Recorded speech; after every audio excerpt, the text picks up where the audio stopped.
Medical disclaimer. This video is for informational purposes. It does not replace the medical advice of a trained doctor. Seek medical advice before beginning any treatment plan. Welcome back to Mike's Diabetes World. Today I want to discuss the honeymoon phase. But before we do that, let's check into the blood sugars and everything. My blood sugar is current 20.8. I started earlier. I know this is probably the wrong way. I'm going to have to flip it somehow. And I know there's a way, I just haven't figured it out yet. A little slow sometimes. Now, when I was first diagnosed, and this was 46 years ago, oh my God,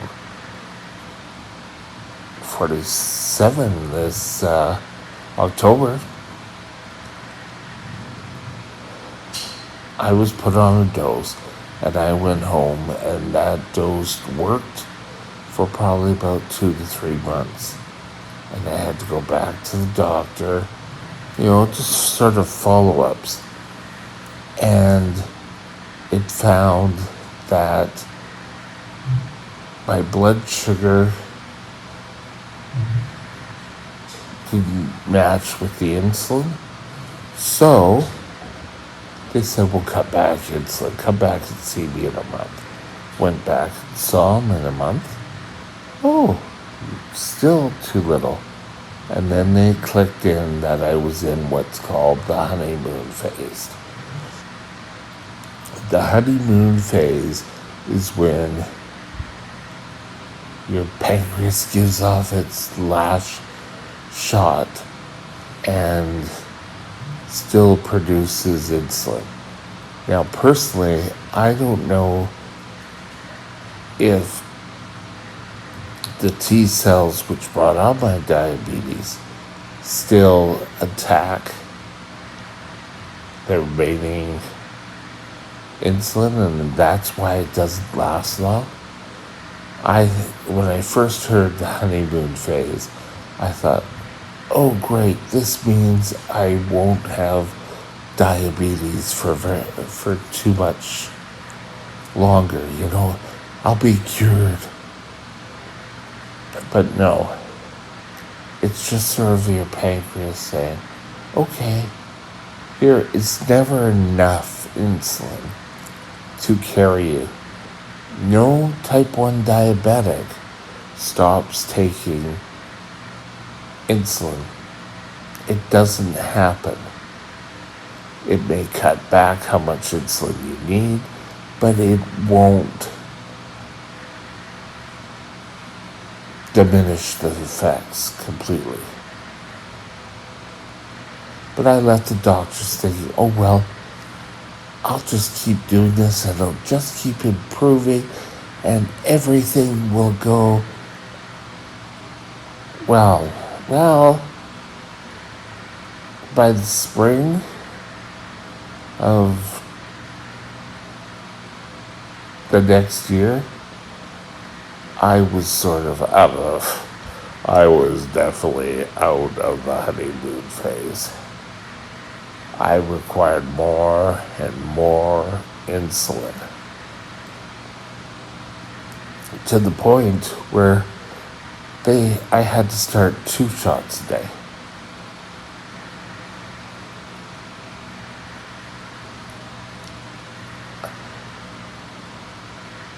So I don't think, either I didn't really get a good explanation, which could possibly be the case, or Double here wasn't listening. You don't see it all the way up my nose. But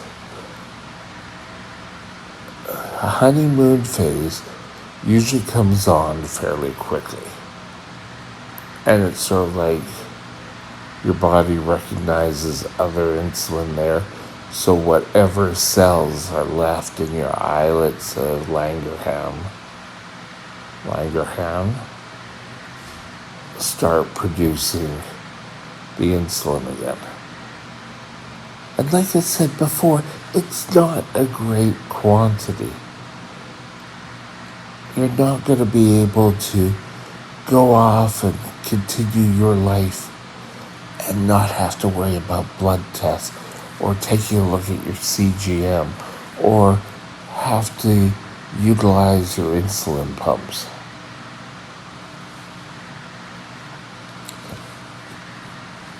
You're still going to need to do all of these things.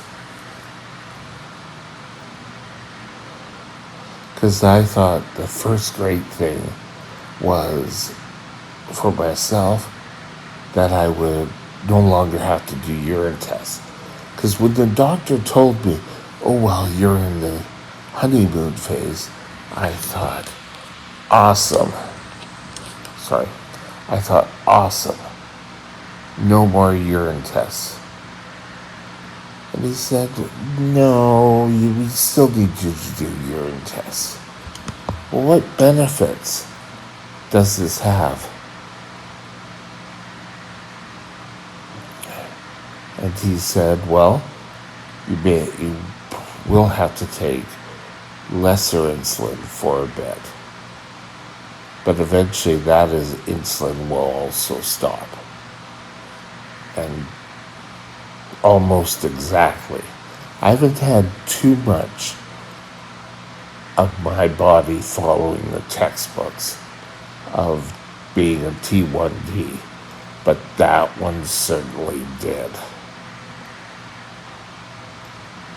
Now, they assured me whether I was ending my honeymoon phase or I was really getting into puberty.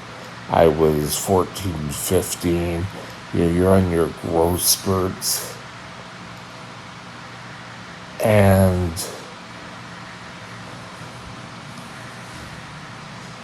your demand for insulin increases. I think it all kind of merged together. This is my good hand signals. So my insulin needs increased, but the insulin my body produced more than likely at the same time decreased.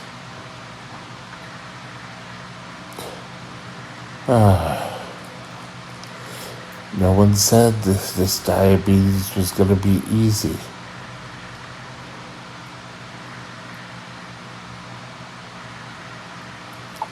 And we have to constantly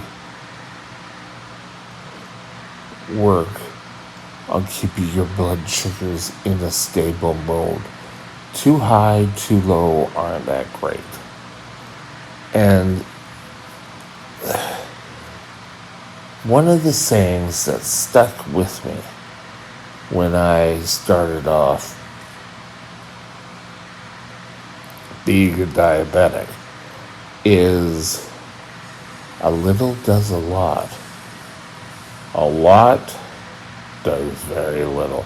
Well, so if you take a lot of insulin, in other words, you're going to end up in low blood sugar. You take too little, you're going to end up in DKA.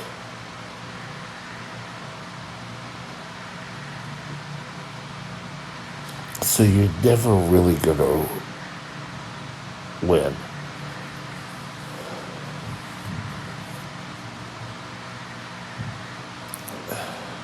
I think how we explain the honeymoon phase to new diabetics, it needs to change. And maybe a name change. Because the honeymoon phase seems to indicate, you're going to get cured of this diabetes. And you're never going to really get cured of it. In fact, at the end of it, you're going to increase insulin, and thoughts are going to prevail. Oh, I'm doing something terribly wrong. My blood sugar levels are up. Well,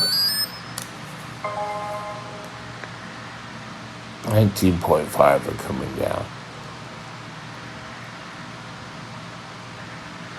That's not the case. You're not doing anything wrong. If you're following your plan, your body needs have just changed. And if you should be scared to go speak to your parents about it, saying, listen, I'm not doing anything wrong, and yet my blood sugars still go up, then find someone who will listen. Friends, other parents of other friends of yours. And I don't say that. But don't feel bad if your insulin was cut back and then all of a sudden you had to start taking insulin. It means that you've made it through the honeymoon phase. And now I would say one of the variables is taken away. But with that, listen to your doctor. Take medications. Keep accurate records. Still do your blood tests. Remember, it doesn't mean that you get to stop. I'm sorry. But with that, have a super day, and we'll talk later. Bye.